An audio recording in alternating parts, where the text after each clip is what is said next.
नमस्कार मित्रांनो, मी प्रथमेश पांचा तुमचं पुन्हा एकदा स्वागत करतो माझ्या यूट्यूब चॅनलवरती।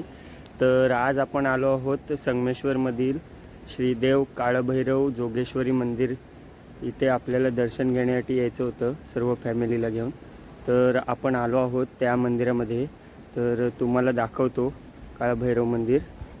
तुम्हाला मी बनवतो, मी रिक्षा घेतलेली आहे। तर मध्ये रिक्षा घेतली होती, त्याच्यामुळे मी व्हिडिओ वगैरे थोडी बंद केली होती। तर आता डेली कंटेंट चालू होतील आपले। तर तुम्ही असेच माझ्या व्हिडिओमध्ये बनून राहा आणि माझ्या व्हिडिओला लाईक शेअर कमेंट आणि चॅनलला सबस्क्राईब करायला विसरू नका। तर हे बघा, हे आहे आपलं काळभैरव जोगेश्वरी मंदिर। आणि मी पहिल्यांदाच इथे बघितलं, ह्या साईडला बघितलात ना तुम्ही, तर इथे स्मशान आहे। मंदिराच्या बाजूला कधी मी स्मशान पाहिलं नव्हतं। तर तुम्ही कधी असं पाहिलात काय कोणतं ठिकाण की ज्या मंदिराच्या बाजूला असंच कोणतं स्मशानभूमी वगैरे असेल असं? तर इथे ह्या साईडला बघितलं तर इथे श्री ज्ञानव्यापी कुंड आहे। मला दाखवतो, आतमध्ये खूप खोल आहे, ते काय दिसत नाही तिथे, पूर्ण काळोख आहे, पूर्ण पाण्याने भरलेलं आहे काठोकाठ। सकाळी पाऊस होता खूप, त्याच्यामुळे व्हिडिओ करता नाही आला ट्रॅव्हलिंगचा, कारण का सकाळी भरपूर पाऊस होता।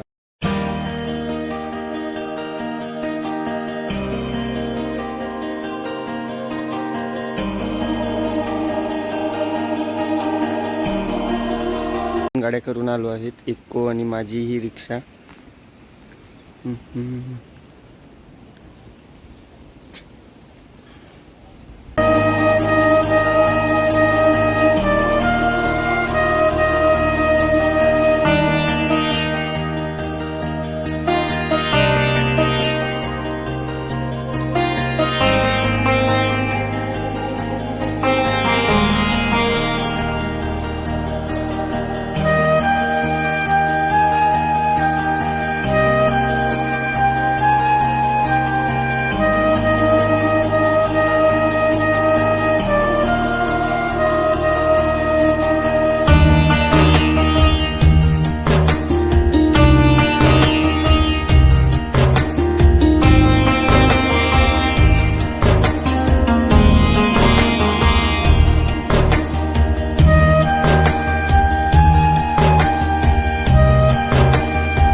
दक्षिण ताटात ठेवा, फोटो काढा, माहिती सांगतो या. हॅलो हॅलो प्रसाद भक्तीपूर्ण दर्शन घेतले, कमी पूजा केली, प्रार्थना केली, मानिकून घ्या. सुख शांती समृद्धी आनंद लाभून दे. जे ज्या सगळ्यांच्या मनात इच्छा आहेत, मनोकामना आहेत, संकल्प पूर्ण करा. अडी अडचण काय असेल दूर करा. ज्या ज्यावेळेला अडचणी नाहक मागतील नाहक उभे राहा, अशी सेवा करून घ्या. कृपा विषयी ठेवा, संभाळ करा. ओम नमः पार्वती पदे हर हर. आता हे मंदिर आहे ना कोल्हापूर, रेकॉर्ड तुम्ही चालेल, युट्यूबला माहिती आहे, रेकॉर्ड तुम्ही घ्या. आता हे मंदिर आहे ना कोल्हापूरचं महालक्ष्मी मंदिर, ज्योतिबा, शिवरापूर दक्षिण मंदिर, नाशिक त्र्यंबकेश्वर, त्यापैकी हेमाडपंथी कर्णेश्वर हा कातोडांनी तयार केले. त्याला लोखंड आपण सिमेंट मशिनरी वापरली नाही बघा.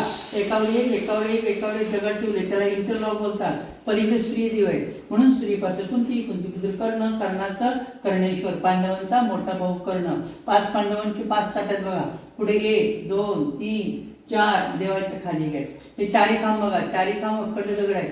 प्रत्येक खांबावर देव आहे, त्यांना भारवास म्हणतात. त्यांनी मंदिर तोडून धरले म्हणून देवांचा देव महादेव म्हणतात. आता इथून 20 किलोमीटर शृंगारपूर गाव आहे. ती छत्रपती संभाजीची सासरवाडी, राणी येशूबाईंचं माहेर.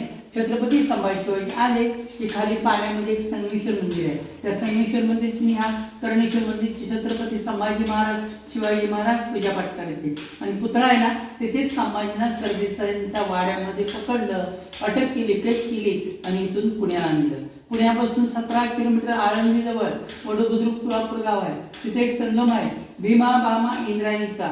तिथे छत्रपती संभाजींची हत्या झाली म्हणून ते पण संगमेश्वर, हे पण संगमेश्वर. नंतर बघा 5 मिनिटं लागतील. आणि इथून 40 मिनिटर मार्गेश्वर आहे, 5 किलोमीटर सप्तेश्वर इथं जवळ आहे आणि 3 किलोमीटर गरम पाण्याचं कुंड आहे.